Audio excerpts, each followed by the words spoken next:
So what day is this going to go out? If it goes out Thursday, that'll be the day after the match. So I'll do you two, right? I'll do you one which goes, hey, England, Slovenia, who knew we could pull it out of the bag like that?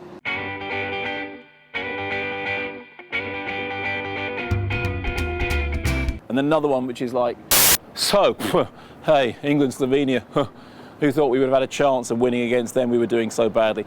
Thing is, it doesn't make any difference. So I'm recording this on Monday. I have no idea whether we won or lost or drew against Slovenia. You'll be watching this after the game, and I'll still have no idea whether we won or drew or lost, because the fact of the matter is, I don't care.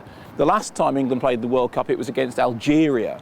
And rather than watching the match, I went to see Sweet Charity on stage, which was great. Had the theatre almost entirely to myself. Incidentally, the Algerian team was shown the Battle of Algiers before they played that match, which is the one point of interest for me in the World Cup. See, if you're a cinema fan, the World Cup is a strange time. On the one hand, everyone's interested in the World Cup, talking about the World Cup this, World Cup that. My radio show got moved to Saturday in order to accommodate the World Cup. But on the positive front, you get something in cinemas called counter-programming. The idea with counter-programming is this. Everyone who's interested in the World Cup is watching the World Cup and is having nothing to do with the cinema.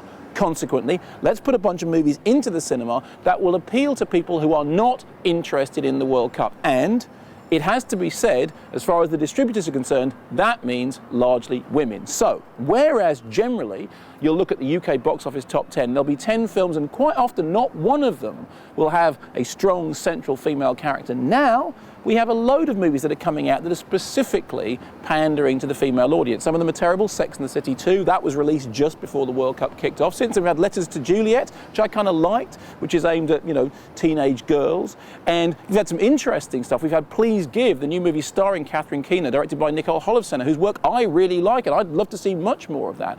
Coming up, we've got things like When in Rome, that'll be in cinemas now. Then there's a new Claire Denis movie coming out that's going to get a proper cinema release, White Material, and all of this is going to build towards the release of Twilight, which we are reliably told is largely for teenage girls, although frankly I would watch a new Twilight movie any day of the week. And I started thinking about what it means to be in the cinema instead of being at home watching the football, and whether there are some movies that adequately express that desire to stay away from the World Cup. There's loads of football movies around, obviously. There's When Saturday Comes, there's the film adaptation of Fever Pitch, there's the one which everybody always cites, Escape to Victory. But I'm not talking about football films, I'm talking about anti-football films, films that have nothing to do with football at all, films which are basically for audiences who don't care about the World Cup. So here's your homework, assuming you're not too busy caring about the World Cup.